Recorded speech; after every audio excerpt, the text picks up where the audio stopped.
Donald Trump is here tonight.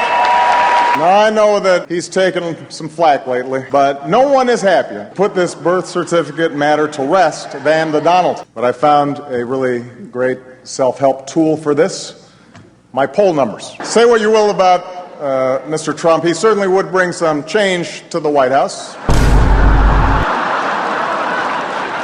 All kidding aside, obviously we all know about your credentials and breadth of experience. For example, you, Mr. Trump, recognized that the real problem was a lack of leadership. You fired Gary Busey. And these are the kind of decisions that would keep me up at night. Make clear to the Fox News table, that was a joke. Even though Barack Obama is known to be one of the best presidents, he is still a funny comedian. Here are the best moments of Barack Obama. The pervasive fear that one illness... There you go. You okay? I'm right here. I got you. Yeah. No, you're okay. This happens when I talk too long. And this is when Obama decided to meet some fans while going to a restaurant. Take a walk. How's it going, everybody? How are you?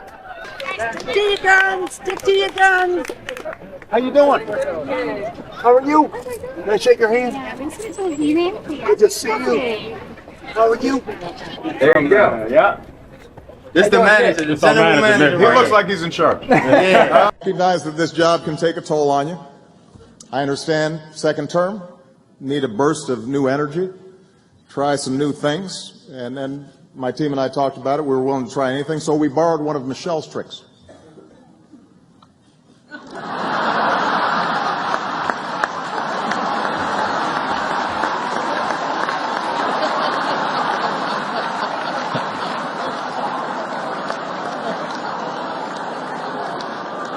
I thought this looked pretty good, but... These clips are so good, it really makes you question if Barack Obama should have been a full-blown comedian. I mean, everybody's got something to say these days.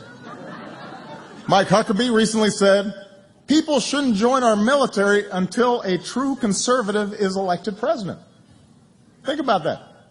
It was so outrageous, 47 Ayatollahs wrote us a letter trying to explain to Huckabee how our system works.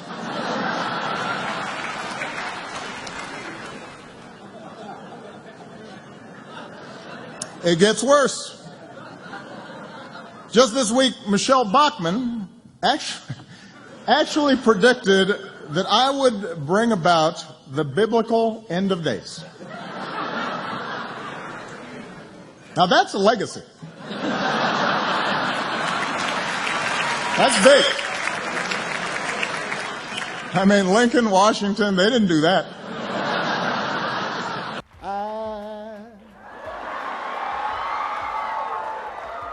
So in love with you.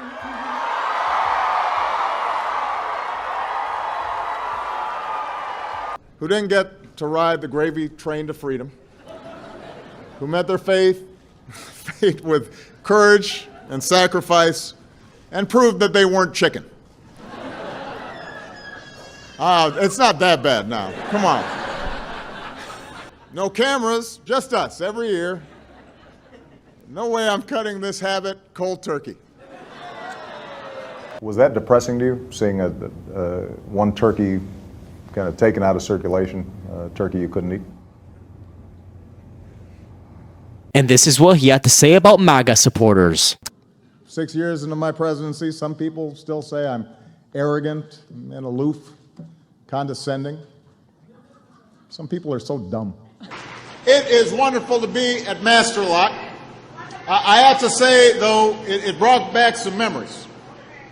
You know, I was thinking about my gym locker in high school.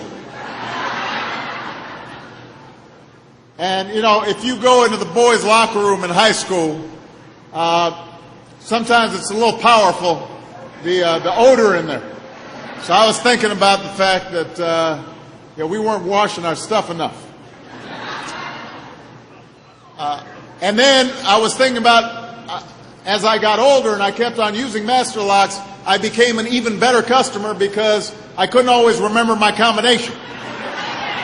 So I'd end up having to have the lock sawed off and buy a new one. So I was giving you guys a lot of business. And now, as I was looking at some of the really industrial-sized locks, I was thinking about the fact that I am a father of 2 girls who are just soon going to be in high school. And then it might come in handy to have these super locks.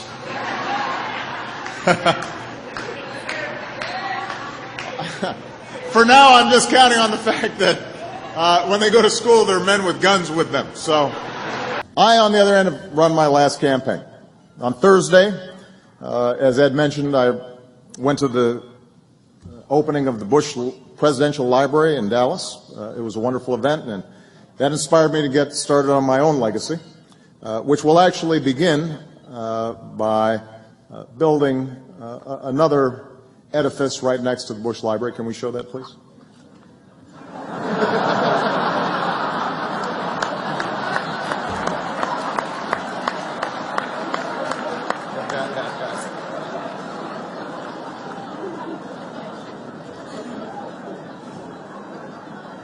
I'm also hard at work on plans for the Obama Library, and some have suggested that we put it in my birthplace, but I'd rather keep it in the United States.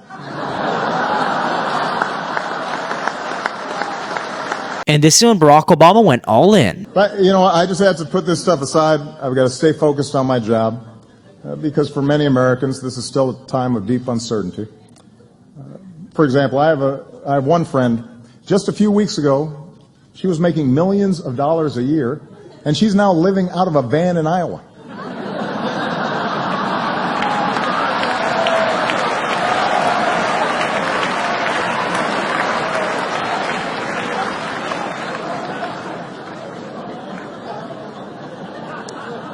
Meanwhile, back here in our nation's capital, we're always dealing with new challenges. I'm happy to report that the Secret Service, thanks to some excellent reporting by White House correspondents, they're really focusing on some of the issues that have come up, and they finally figured out a foolproof way to keep people off my lawn.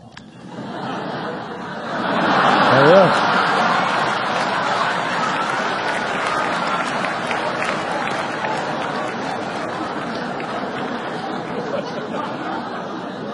It works.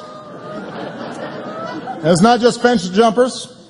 Some of you know a few months ago a drone crash landed out back. That was pretty serious, but don't worry. We've installed a new state-of-the-art security system.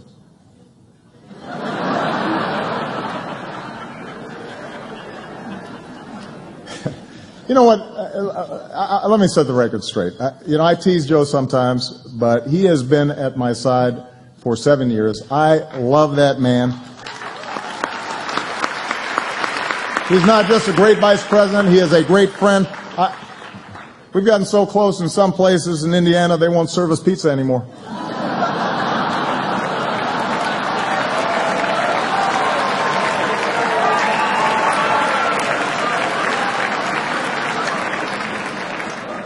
I want to thank our host for the evening, the Chicago girl, the incredibly talented Cicely Strong.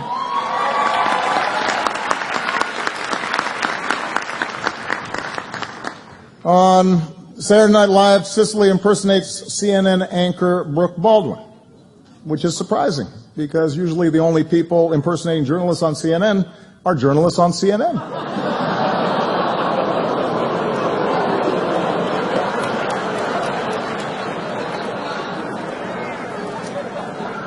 ABC is here with some of the stars from their big new comedy, Blackish. It's a great show, but I have to give ABC fair warning. Being Blackish only makes you popular for so long. Trust me. There's a shelf life to that thing.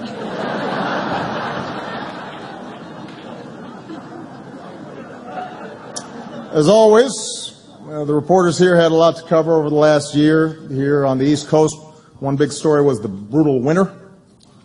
The polar vortex caused so many record lows, they renamed it MSNBC.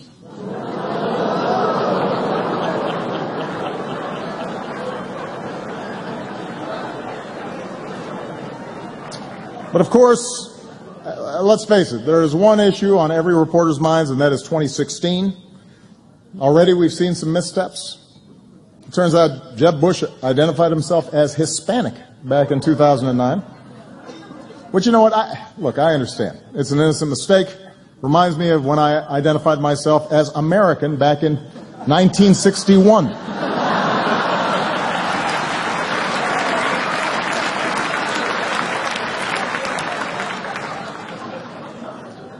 Ted Cruz said that denying the existence of climate change made him like Galileo. Now, that's not really an apt comparison. Galileo believed the Earth revolves around the sun. Ted Cruz believes the Earth revolves around Ted Cruz. And just as an aside, I want to point out, when a guy who has his face on a hope poster calls you self-centered, you know you've got a problem. The narcissism index is creeping up a little too high. Meanwhile, Rick Santorum announced that he would not attend the same-sex wedding of a friend or a loved one, to which gays and lesbians across the country responded, "That's not going to be a problem." Don't sweat that one.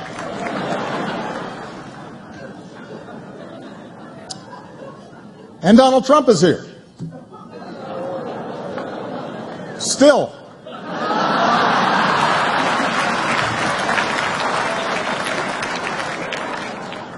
Anyway, it's amazing how time flies. Soon the first presidential contest will take place, and I, for one, cannot wait to see who the Koch brothers pick. It's exciting.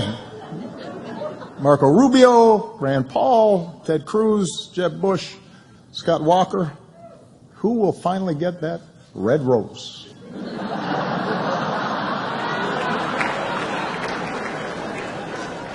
The winner gets a $1 billion war chest.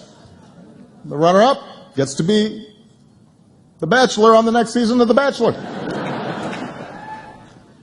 I mean, seriously, $1 billion from just two guys. Is it just me, or does that feel a little excessive? And it's almost insulting to the candidates. The Koch brothers think they need to spend $1 billion to get folks to like one of these people. It's got to hurt their feelings a little bit. And look, I know I've raised a lot of money too, but in all fairness, my middle name is Hussein. What's their excuse? Barack Obama's presidency, spanning from 2009 to 2017, remains one of the most transformative eras in modern American history. Entering office during the height of the Great Recession, his administration's first major act was the American Recovery and Reinvestment Act, a massive $787 billion stimulus package aimed at stabilizing the economy and preventing a total collapse of the automotive industry.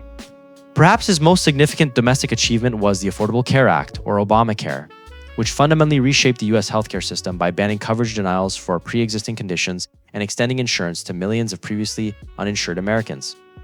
Beyond healthcare, his administration oversaw major financial reforms through the Dodd-Frank Act, championed marriage equality, and repealed the Don't Ask, Don't Tell policy, allowing gay and lesbian Americans to serve openly in the military. On the world stage, Obama's foreign policy pivoted toward multilateralism. This era saw the historic mission that resulted in the death of Osama bin Laden in 2011, the negotiation of the Iran nuclear deal, and the U.S. commitment to the Paris Agreement on climate change. He also famously re-established formal diplomatic ties with Cuba after over 5 decades of isolation. Since leaving the White House, Obama's financial trajectory has shifted significantly. While he earned a standard presidential salary of $400,000 annually during his 2 terms, his post-presidential career has proven highly lucrative. Through multi-million-dollar book deals, massive advances for memoirs like A Promised Land, high-profile speaking engagements, and the creation of Higher Ground Productions, which produces content for platforms like Netflix, the Obamas have built a substantial personal fortune. Today, analysts estimate his net worth to be in the tens of millions, a testament to a successful transition from public servant to a global media and literary figure. If you've liked this video and enjoyed, feel free to like, subscribe, and turn on notifications.